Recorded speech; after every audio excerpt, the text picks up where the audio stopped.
Hello guys, welcome to my mini vlog. Ito may tatlong marites dito at plano nga nila ay magluto ng kanilang merienda. Ano yung inyong may meriendahin?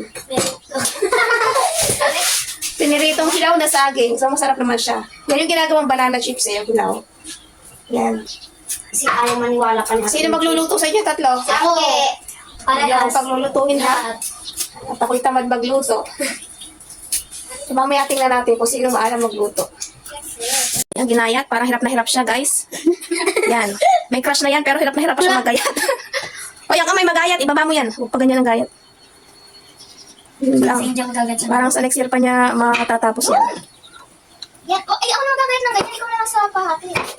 Yan na. Isa yan. Ilang peraso lang yan. Ay, isa yan ganyan laki, bebe. Yan at ang aking bebe rot na nako. Ay, hindi. Ibaliktad mo. Ibaliktad mo. Ito kasi. Yan. Oh. Kamay, magayat. Yun.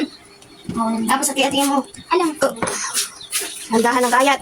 Naku, parang mas mabigat to, ha? Baka naman dyan ka na naghukas. Parang dumumi na yung tubig. Sadag tayo. Isang kayat na lang yan sa gitna. Daliri, tingnan ng dalirit, baka mataga. Hirap na hirap siya, guys. Bayatot kasi. Yan, kumain ng madami. Parang tatabahan yung tatlo, ha? Ako bilang Yan. mataba. Sexy yan, tatlong marites. Yan, tatlong marites na lasareto. Ay! Magkayat ang daliri, ha? Walang kakain ng inyong daliri. Nice na yun. Ano daw? Yan. Nice na yun. Huwag na masyadong maliit. Huwag na! Perfect. Perfect. Yan ang kanilang pinaka-mother marites. Si Grisel. Ay, Grisel? Ang pinaka-leader ng tatlong marites. Si Grisel. Yan. Sanay na yan sa buhay. Maalam na yung magluto.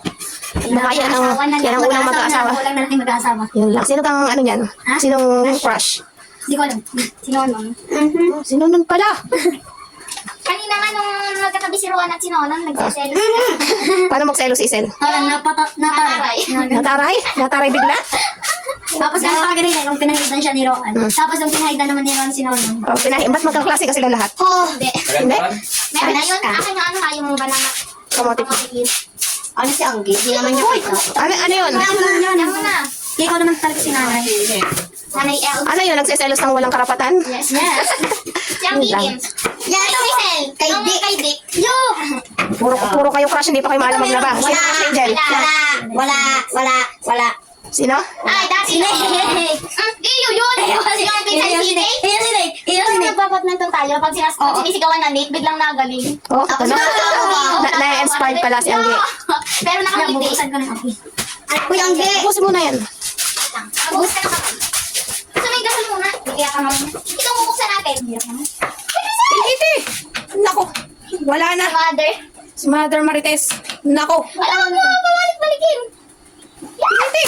Yung bumili sila ng kanina ng mantika. Oh. Kakaunti yung pinininan. Parang ganyan. Hindi, kasi na. Kuya Angge, hindi nahalo ang mantika. Yan ang halat ko. Ano yung tapos ng si Mother, lumabas ng tuloy na kulay. Oh, Mother. Si Mother talaga. Si Mother ang pinakamalakas. Ako, kahit matagal second, ayos lang. Na-ouch lang ako. Si Ate Lala dati, nagluluto, naka-face shield. Kabon.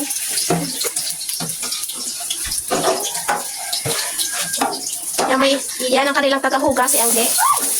At ang kanilang tagaluto. Kasi bebe taganog lang. Naku mo yung basura doon sa likod. Ay, kung nagtatapon. Alam ko. Sabi natin yan, of course. Mami! Masarap ba yun? Hindi ko alam. At yan, luto na ang banana fries. Why is it called banana fries? Kasi. Why? Kasi. Ikaw sa kasi. Angge, why is it called banana fries? Because? Because, yeah, it will shake. Because kasi hinati siya ng parang fries. Is na yan. Wow. Okay,